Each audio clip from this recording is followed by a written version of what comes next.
So, tradition for 134 on Black Friday to come out and do something out in nature and not be commercializing and shopping and doing silly stuff, right? Your parents are probably out shopping and buying you like underwear right now. No. No. Oh, some right there. Mom's playing Mario right now. So we're going to do orienteering. So we're going to split you in two groups. You're going to get two maps. Use your tools and resources. Remember when we talked about at the last few meetings, utilizing all of your assets, all of your resources. You all have compasses. So you're going to get two different maps. This is just a standard Rockbridge State Park trail map. Anybody that comes out here gets a regular trail map.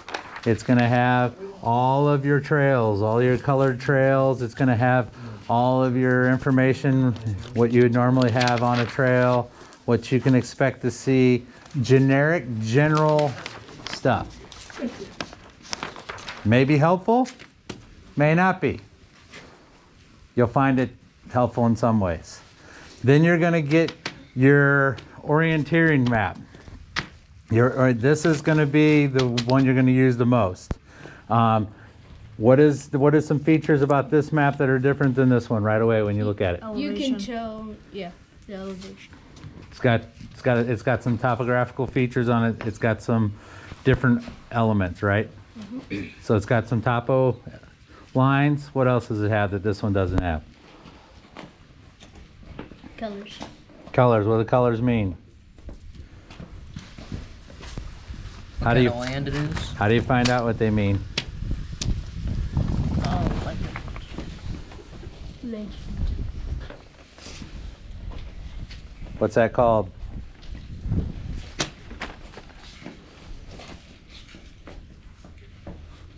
the legend? The legend.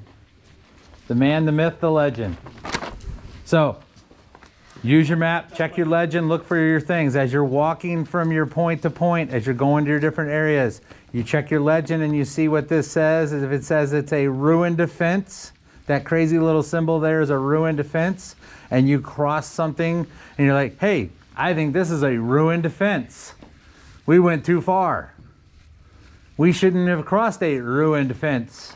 We should have already hit the point by now.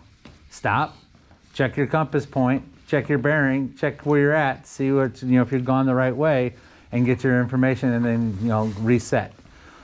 We're gonna put you in two groups, set your compass, set your group bearings together, walk together, work together. So I'm gonna read to you from the official orienteering. I'm gonna cover the back up because there's the answers. I don't think they would have figured that out. They wouldn't have.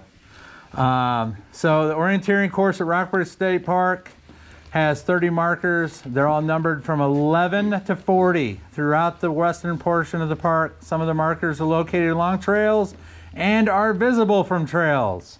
Thus, that map may be helpful. Hint, hint, nod, nod. Others require hiking across country and across various terrain.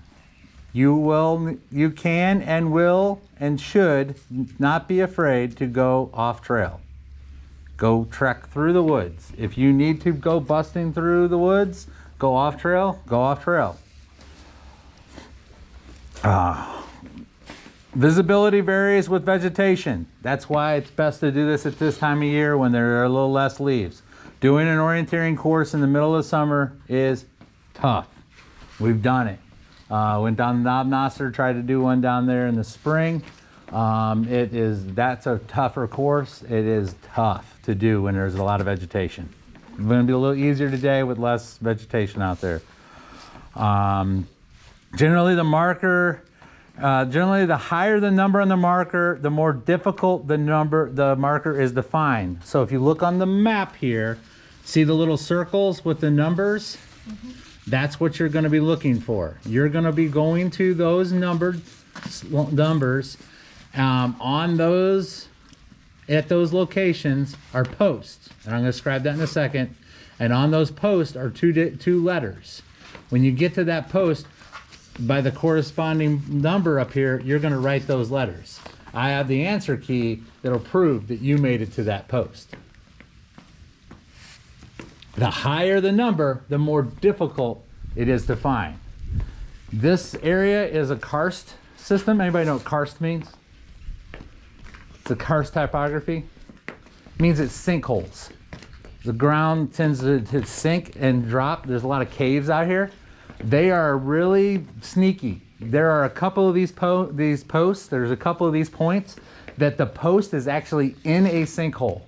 So if you're just scanning and looking across the ground, you won't see it. You're gonna be about 10 feet from it and all of a sudden be like, well, there it is down there. So you really have to use your map and compass. You can't just use your eyes. You have to use your coordinates. Use all of your resources. Your eyes, your map, your compass, your land features, your legend, your trails, you know, got all of your tools and resources. This is testing your skills. Marker 14 and 19 are designated starting points. We are currently standing at marker 14. Right here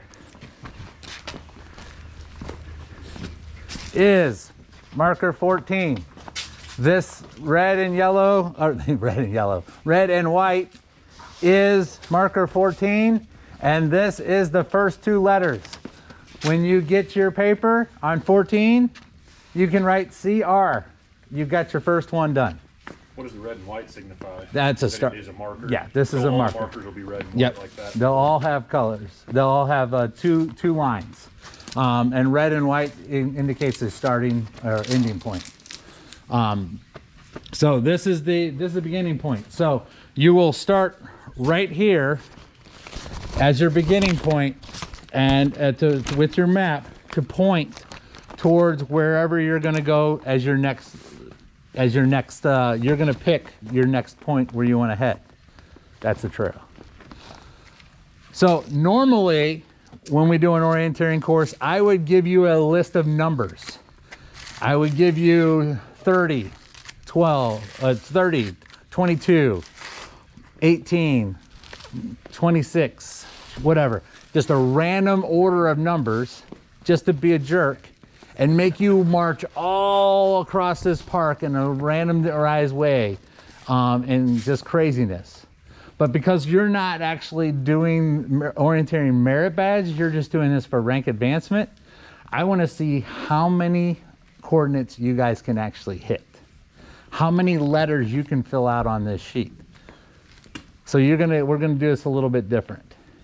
Whereas you're gonna start here, use your map and compass, using the map, and take your compass, get the coordinate using the map to determine where the next point is, get a bearing, share that bearing with your rest of your team, walk to that next location, write the coordinate down, get a bearing, determine the next bearing to the next location, next number you want to go to the next location, write that number down, and so on and so forth, and see how many numbers you can get. Make sense? Yes. So first thing we need to do is split you guys in two teams and then decide which way you're going. Henry's got his shoes. Gotcha. That'll probably happen a lot. I ain't got no shoelaces on. This Henry or that Henry? My Henry. No, that's Mustache insurance. Henry. Questions? He ain't got Let's get this figured out.